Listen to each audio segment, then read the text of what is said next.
Hello बच्चों, स्वागत है आप सभी का आज के इस नए वीडियो लेक्चर में। और इस लेक्चर में हम डिस्कस करेंगे एमसीक्यूज को, यानी कि मल्टीपल चॉइस क्वेश्चन को, जो बोर्ड में बहुविकल्पीय प्रश्न आते हैं आपके, उन्हें हम आज डिस्कस करने वाले हैं।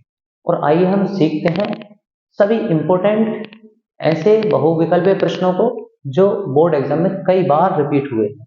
तो आइए सबसे पहले हम पहले क्वेश्चन की तरफ ध्यान देते हैं कि चांदी का परावैद्युतांक होता है।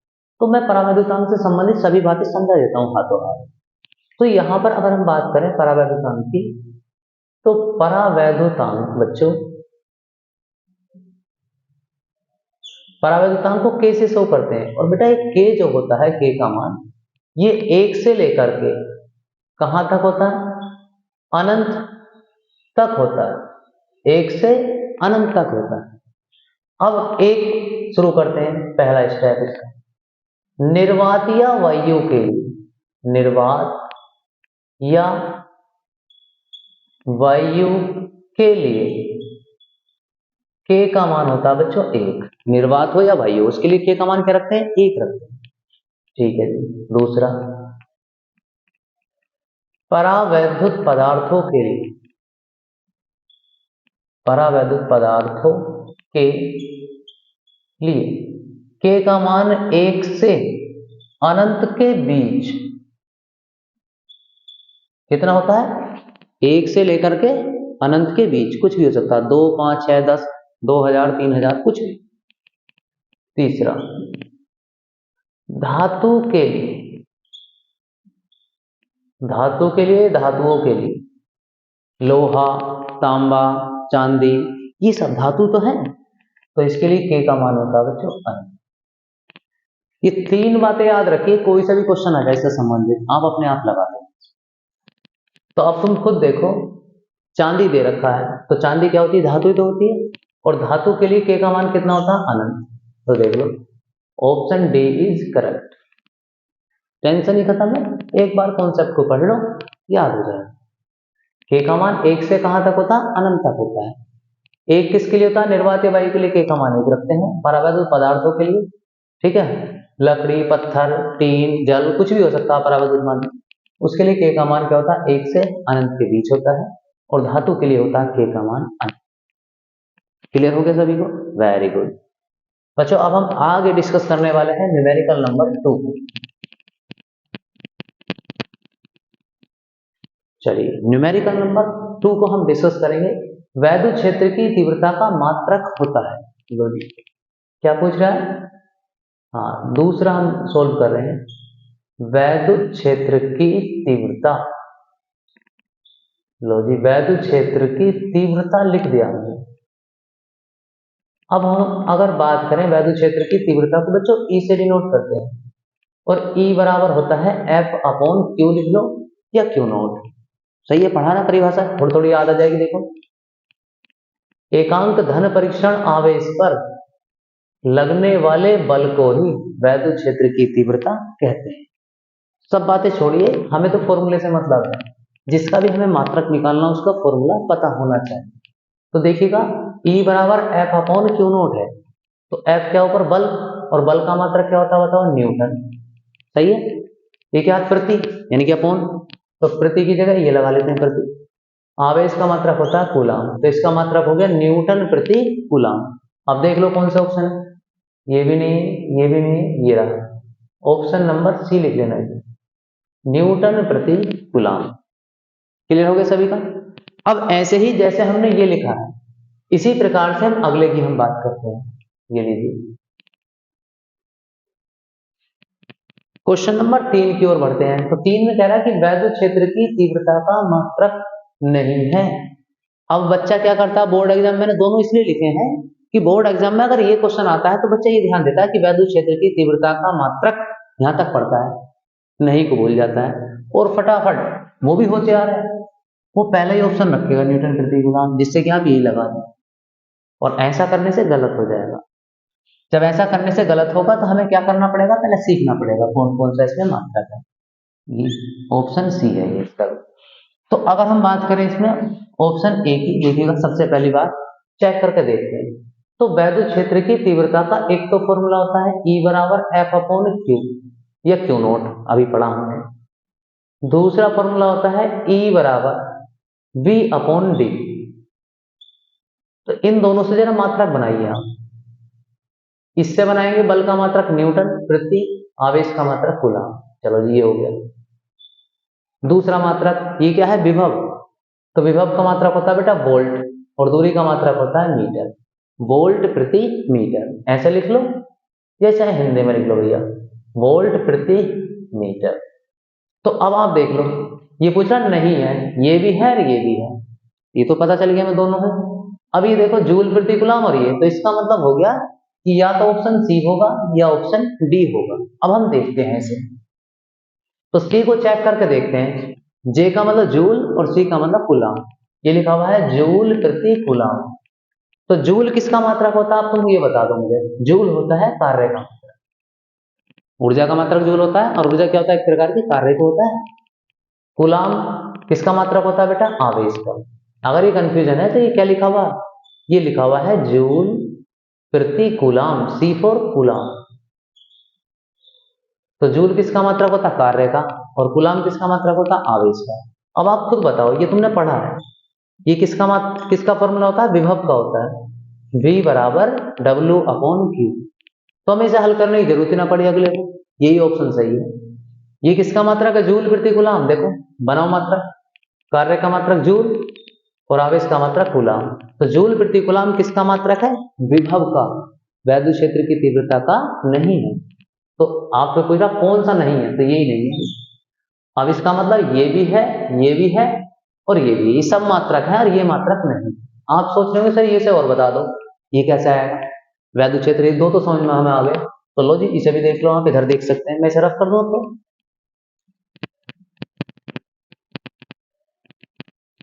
क्या दे रखा है, जूल प्रति कूलम मीटर, जूल प्रति कूलम मीटर। अब जूल किसका मात्रक है, बनाओ ऐसी बनाओ, कार्य का। कूलम किसका मात्रक है, आवेश का, और गुणा लिख लो चाहे डैश लिख लो। मीटर किसका मात्रक है, दूरी का, दूरी कुछ भी बना लो, एक्स एक्स कुछ भी मान लो। अब कार्य बराबर क्या होता है बताओ, बल गुणा विस्थापन, बल गुणा विस्थापन, ये फॉर्मूला है कार्य का। कार्य बराबर होता है बल गुणा विस्थापन। तो Q into x, x x cut जाएगा, कितना आएगा, F अपॉन Q। जरा पति बनाओ इसे मात्रक, इसे सोल्व करके ही आया। इसका मात्रक बल का मात्रक न्यूटन, आवेश का मात्रक कूलम, न्यूटन प्रति कूलम हो गया। कोई डाउट किसी को बताओ, नहीं है ना, इसे हम रफ कर लेते हैं। तो इसका मतलब ये भी मात्रक है, सब है, ये मात्रक नहीं। Option number C is correct.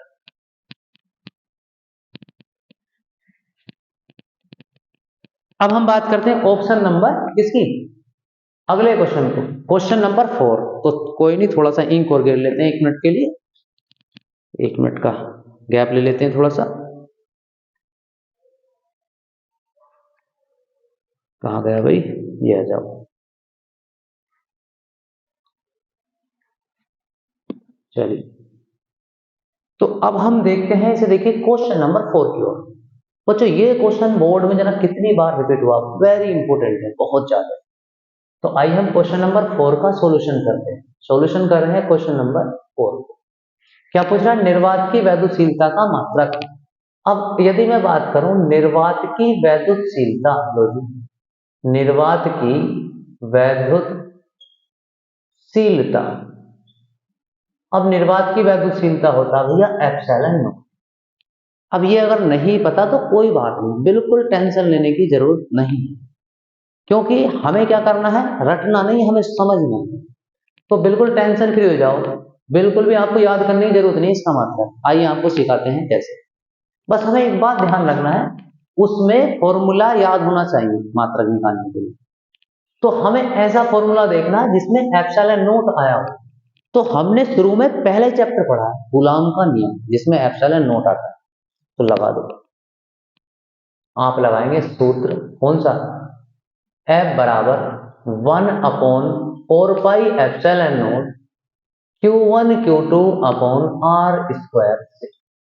ये कूलॉम का नियम सबने पढ़ा है, फॉर्मूला कितना होता है। तो हमें एप्सिलॉन नॉट का मात्रक निकालना है। तो ठीक है जी, एप्सिलॉन इससे कह दो, एप्सिलॉन नॉट से भैया ऐसा है, तुम यहाँ आ जाओ। लो जी, तो अब ये अगर यहाँ आएगा तो इसकी जगह भी तो कोई ना कोई आना पड़ेगा, इसे आना पड़ेगा 1/4 f into Q1 Q2 upon R square. अब आप ये बताओ 1/4 जो एक संख्या है, एक भी एक संख्या, 4 भी संख्या, पाई ये भी एक संख्या, 22/7 होता है ना। तो इस संख्या का कोई मात्रक नहीं होता, तो ऊपर से बचा क्या बताओ, Q1 Q2 अपॉन नीचे से बचा f और यहां से बचा आर स्क्वायर। तो देखिएगा हम यहां से मात्रक निकालते हैं, एप्सिलॉन नॉट का मात्रक बराबर क्या है, लिखेंगे Q1 का मात्रक गुणा Q2 का मात्रक बटे f क्या है, बल, तो यानी कि f का मात्रक गुणा आर स्क्वायर का मात्रक। अब आप खुद बता दो, Q1 क्या आवेश ही तो है, आवेश का मात्रक क्या होता है, कूलाम, और इस वाले आवेश का मात्रक ये भी कूलाम। बल का मात्रक क्या होता है, न्यूटन, गुणा दूरी का मात्रक होता है मीटर, इसका स्क्वायर है तो इसका भी स्क्वायर। सोल्व करो, कूलाम और कूलाम की गुणा करेंगे, कूलाम स्क्वायर बटे न्यूटन, गुणा लगा लो चाहे डैश लगा लो, तो ये इसका मात्रक हो गया। अब हमें क्या रटने की जरूरत है बताओ, फॉर्मूला पता होना चाहिए, कितना ही भूल जाओ निकाल लेंगे इस प्रकार से, है बढ़िया नहीं ट्रिक। तो आइए देखिए, अब इसमें से ढूंढ लो आप कौन सा ऑप्शन है, कूलाम स्क्वायर बटे न्यूटन मीटर, पहला ऑप्शन नहीं है, ये भी नहीं है, ये भी नहीं, option D is correct, option D सही होगा। बताओ कोई डाउट तो नहीं है किसी को, आप स्क्रीनशॉट ले सकते हैं या नोट भी कर सकते हैं। चलिए रफ कर देते हैं इसे।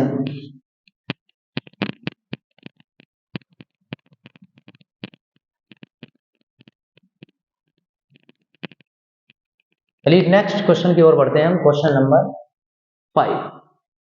क्वेश्चन नंबर 5 का सॉल्यूशन करें। वैद्युत क्षेत्र E में P आघूर्ण वाले द्विध्रुव पर लगने वाला बलाघूर्ण है, बलाघूर्ण पूछ रहा है। अब बच्चों बलाघूर्ण समझ लो होता क्या है, किसी वस्तु पर बल लगाकर उसे उसकी अक्ष के परितः घुमाने को बलाघूर्ण कहते हैं। इसका सबसे अच्छा उदाहरण हम अपने घरों में देखते हैं, जब हम अपने घर का दरवाजा खोलते हैं, गेट खोलते हैं, तो वो एक एक्सिस पर तो टंगा हुआ होता है, ठीक है, कब्जे होते हैं उसमें लगे हुए, उस पर टंगा हुआ होता है। तो जब हम कुंदा पकड़ के खोलते हैं तो घूमता नहीं घूमता गेट, तो हम उस पर क्या लगा रहे हैं, बल, और बल लगाने से वो घूम रहा है, तो उस बल का ही नाम क्या हो गया, बल आघूर्ण। कोई भी वस्तु ले लो आप, मार्कर को ले लो, मान लो मैंने यहाँ फिक्स कर दिया, मैं इसे बल लगा रहा हूं ऐसे, तो ऐसे लगाने से बल क्या होगा, यही घूमेगा नहीं घूमेगा, तो अपनी अक्ष पर घूम रहा है इस प्रकार से, तो ये क्या है, एक प्रकार का बल आघूर्ण। तो बल आघूर्ण कितना लगता है जब किसी वैद्युत द्विध्रुव को वैद्युत क्षेत्र में रखा जाता है, चैप्टर नंबर 1 से आपने टॉपिक पढ़ा होगा, कितना है बल आघूर्ण का फॉर्मूला, डेरिवेशन आता है टो बराबर पीई साइन थीटा। ये फॉर्मूला है, जब किसी वैद्युत द्विध्रुव को कहां रखते हैं, वैद्युत क्षेत्र में रखते हैं, तो उस पर लगने वाला बल आघूर्ण कितना होगा।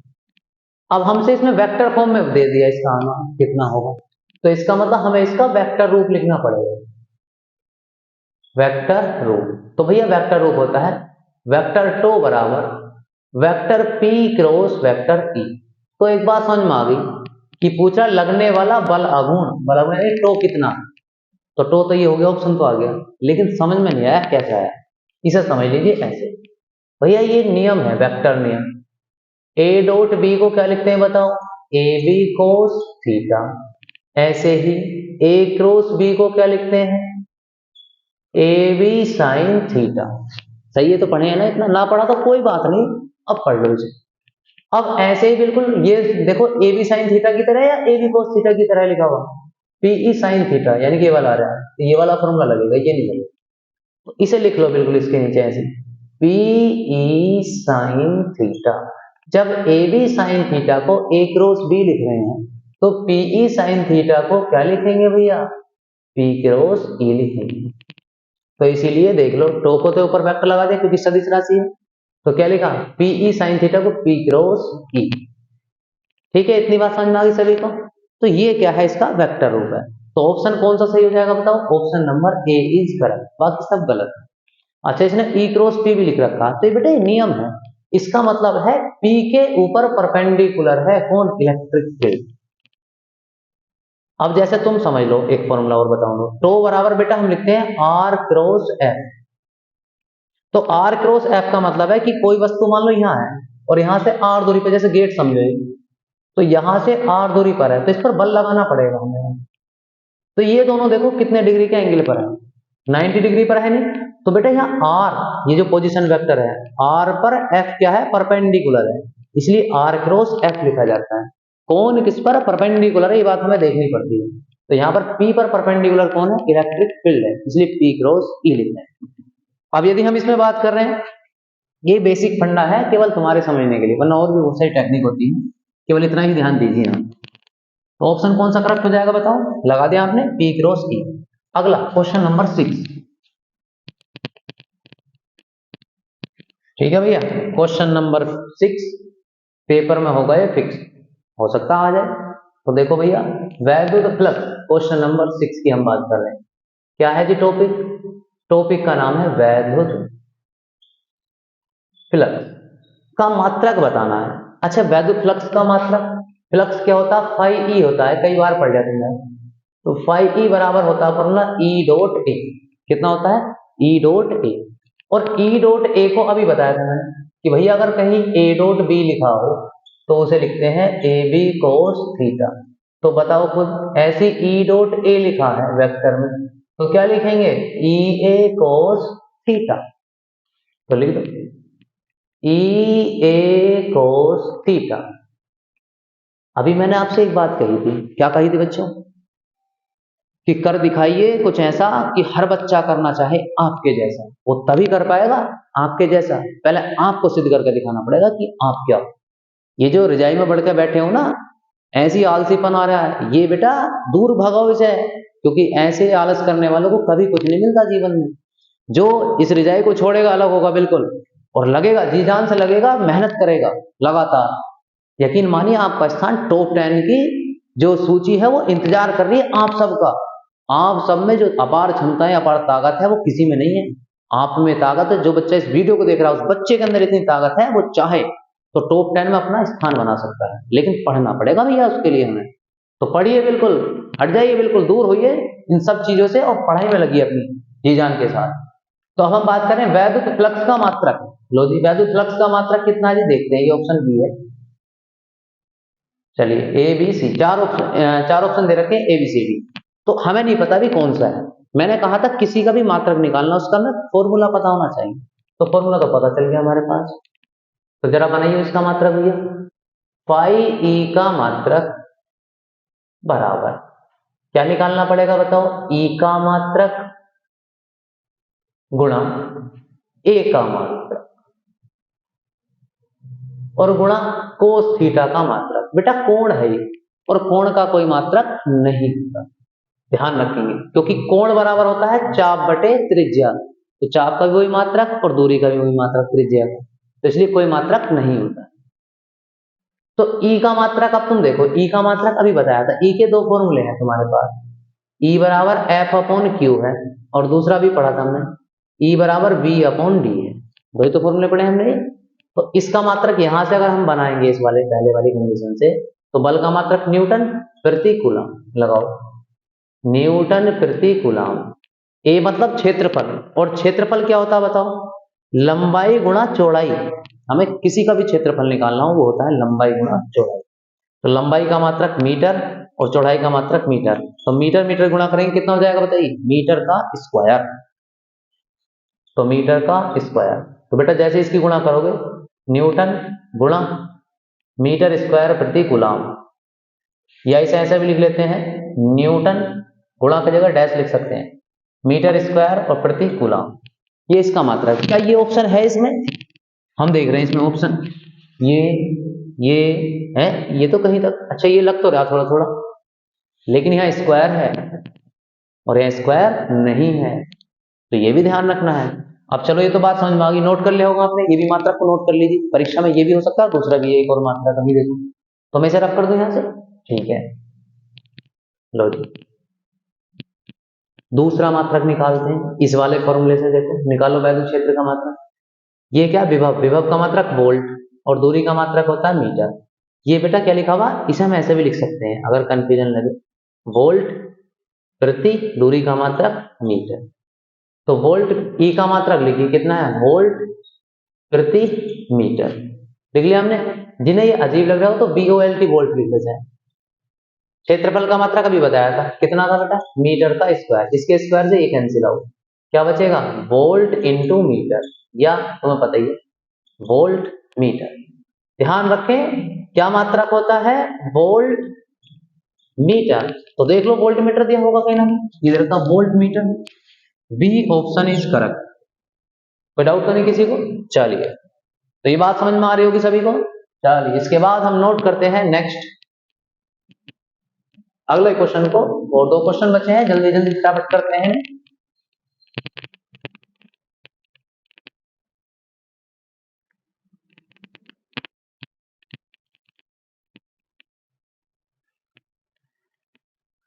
चलिए बच्चों लास्ट क्वेश्चन हुआ है, सॉरी 7th क्वेश्चन करते हैं। क्वेश्चन नंबर 7 में क्या दिया हुआ हमें, किसी पृष्ठ के भीतर n वैद्युत द्विध्रुव स्थित हैं, इस पृष्ठ से निर्गत वैद्युत फ्लक्स होगा। तो पहली बात तो ये समझ लो, कोई पृष्ठ हमने बना ली, इसके भीतर एक ही वैद्युत द्विध्रुव रख लो पहले तो, -q और +q। तो हमें गॉस की प्रमेय, जब भी पृष्ठ के भीतर की बात आती है फ्लक्स पूछे तो हम गॉस की प्रमेय को लगाते हैं। क्या लगाते हैं, गॉस की प्रमेय। और गॉस की प्रमेय कितनी होती है भैया, गॉस की प्रमेय होती है φ बराबर q इंटू 1/ε0। मतलब किसी गॉसियन पृष्ठ में से होकर गुजरने वाला कुल वैद्युत फ्लक्स यानी कि φ, उस पृष्ठ के भीतर स्थित नेट आवेश, नेट का मतलब कुल आवेश q का 1/ε0 गुना होता है। ये गॉस की प्रमेय है। तो ये जो आवेश है ना, ये एक आवेश नहीं, कुल आवेश है, पूरा जितना भी आवेश हो। जैसे इसके भीतर एक आवेश रख दिया, मान लो q, एक रख दिया 2q और एक रख दिया 3q, तो कुल आवेश कितना, 2 और 1 3, 3 और 3 कितना हो गया, 6 q हो गया इसमें आवेश। तो यहाँ जो लगाएंगे तो 6q/ε0 आ जाएगा। अब यहाँ लगाओ जरा, इसका कुल आवेश जोड़िए, इस पर प्लस है, इस पर कितना माइनस, तो दोनों एक जब जोड़ेंगे तो क्या हो जाएगा, 0 हो जाएगा। और यहाँ रखो 0 गुणा 1/ε0, 0 से जो टकराएगा वो 0 हो जाएगा। किसी में हिम्मत ही ना भैया 0 से टकराने की, लो तो इतना होगा। ये हमने एक रखा वैद्युत द्विध्रुव। अच्छा ऐसे अगर हम 2 रखें तो जब 1 पे 0 तो 2 पे भी 0 रहेगा, 10 रखें तो 10 पे भी 0, कितने भी रख दीजिए 0 ही तो रहेगा। आवेश कुल क्या रहेगा, 0 रहेगा। जब आवेश कुल 0 रहेगा तो हम जानते हैं इसमें रख सकते हैं n हमें पता नहीं, 10 भी हो सकते हैं, 100 भी हो सकते हैं। तो सभी वैद्युत द्विध्रुवों से कितना गुजरेगा फ्लक्स, 0 ही होगा। क्यों होगा 0, आपको पता ही है, क्योंकि जब 1 से 0 जा रहा है तो सबसे क्या होगा, 0 ही होगा। क्यों 0 होगा, क्योंकि कुल आवेश शून्य है। किसी भी वैद्युत द्विध्रुव पर कुल आवेश क्या होता है, शून्य होता है। और शून्य की इससे गुणा करेंगे तो शून्य, 0। तो देख लो भैया शून्य किधर है, ऑप्शन नंबर डी शून्य। तो शून्य की ओर बढ़ते हुए छा जाता है सन्नाटा। नेक्स्ट और लास्ट क्वेश्चन हम पढ़ रहे हैं इसमें आज का। वायु में रखे 2 धनावेशों के मध्य परावैद्युत पदार्थ रख देने पर इनके बीच प्रतिकर्षण बल का मान बढ़ जाएगा, घट जाएगा, वही रहेगा या शून्य हो जाएगा। नहीं आया समझ में, ये बताना है कि इसका मान बढ़ेगा, घटेगा या वही रहेगा, 0 हो जाएगा। क्वेश्चन में ये दिया हुआ है कि हमारे पास भैया 2 आवेश हैं, ये रखते Q1 और Q2, इनके बीच में बल काम कर रहा है, हमें नहीं पता कितना बल लग रहा। अब ये कहाँ रखे हैं, निर्वात या वायु में रखे हैं। ठीक है सर जी, निर्वात या वायु। बापू मत समझ लो इसे भैया, ये है हमारा डिजाइन, ये है अमेरिका से मंगाया गया, ये है। तो निर्वात या वायु, तो निर्वात या वायु में कोई बल रखा। अब इसे क्या करा, इसी चीज को फिर उन्होंने कोई माध्यम रख दिया बीच में, मतलब Q1 Q2। तो यहां पर मान लो कोई माध्यम जल या कोई भी चीज भर दी मान लो बीच में, तो वो बल बदलेगा। यहाँ पर F डैश लिख लो या FM लिख लो, M फॉर मीडियम, मीडियम में लगने वाला बल। तो बच्चों ध्यान देंगे, यहां पर एक फॉर्मूला होता है, जब आवेशों को वायु में रख रखा हो और वायु के बाद किसी माध्यम में ले जाएं, तो माध्यम में जो बल होगा ना, नया बल FM बराबर वो होता है F/K, उस माध्यम के परावैद्युतांक से भाग कर देते हैं। ये फॉर्मूला है, चाहे F डैश लिख लो, F डैश बराबर F/K, ये नियम है। अब आप एक बताइए, मैं यहाँ क्वेश्चन लेता हूँ छोटा सा। मान लो 2 आवेश वायु में रखे हुए हैं और उनके बीच जो बल काम कर रहा है वो कर रहा है मान लो 50 न्यूटन का बल कार्य कर रहा है। कितना, 50 न्यूटन। क्लियर है इतनी बात। जब वो 50 न्यूटन कार्य करा, फिर कहा कि इनके बीच में एक ऐसा माध्यम रख दिया जिसका परावैद्युतांक कितना है 5 है, कोई भी संख्या ले सकता है, जिसका परावैद्युतांक कितना है 5 है, तो ये बताइए इस माध्यम में कितना बल लगेगा। लो जी फॉर्मूला लगाएंगे हम इसमें, निर्वात या वायु में F का मान कितना दे रखा था 50, लो जी रख दिया। फिर जो माध्यम में रखा हमने, तो माध्यम का एक वैल्यू देगा, कितना दे रखा 5, तो 5 रखा, तो 5 से जब हम इसे भाग करेंगे कितना जाएगा 5 ढाई 50, 10 न्यूटन हो गया। अब आप खुद बताओ पहले कितने न्यूटन का बल लग रहा था 50, और Fm का मान कितना आया 10 न्यूटन, तो ये बताओ बल बढ़ा है या घटा है। 50 से 10 हुआ है तो बढ़ गया या घटा, घट गया ना बल, तो ऑप्शन कौन सा ठीक है, घट जाए। अरे ज्यादा सोचने की जरूरत नहीं है भैया, जब भी हम माध्यम में बल निकालेंगे तो उस माध्यम से भाग करनी पड़ती है, और भाग करने पर कोई भी संख्या बड़ी नहीं होती, क्या होती है, छोटी होती। तो देख लो कैसे भाग कर रहे हैं, जब भाग करेंगे तो क्या हो जाएगा, छोटा हो जाएगा। तो ये इस प्रकार से हम डिस्कस करते हैं इन सब चीजों को। तो प्यारे बच्चों, हम अगली वीडियो में आपको इसी चैप्टर के कुछ और न्यूमेरिकल देने वाले हैं, आपको कम से कम 10 न्यूमेरिकल और देंगे आपको, इस प्रकार के ऐसे MCQs, ठीक है, इससे थोड़े ट्रिकी और पूछे जाते हैं, उन सबको भी हम यहाँ सोल्व कराएंगे आपको। तो वीडियो को लाइक कीजिए, शेयर कीजिए, और चैनल को अगर सब्सक्राइब नहीं किया आपने तो चैनल को सब्सक्राइब भी कीजिए, और उन बच्चों तक इस वीडियो को जरूर पहुंचाइए जिन बच्चों के साथ पढ़ाई के संसाधन कम है, या वो पढ़ नहीं पाए हैं या समझ नहीं पाए हैं। जो बच्चा इन सभी लेक्चर को देख लेगा वो 100% 90+ नंबर लाएगा, क्योंकि हम आपको थियोरिटिकल भी, न्यूमेरिकल भी और MCQs बहुविकल्पीय प्रश्न भी, सभी चीजों को एक साथ तैयारी करा रहे हैं। हम आप सबके लिए लगातार मेहनत कर रहे हैं, जिससे कि आपका कोई भी टॉपिक या कोई भी पार्ट ना छूटे। लगातार आप बने रहिए वीडियो के साथ। आज के लिए बहुत बहुत धन्यवाद। जय हिंद, जय भारत। कल मिलेंगे नई वीडियो के साथ।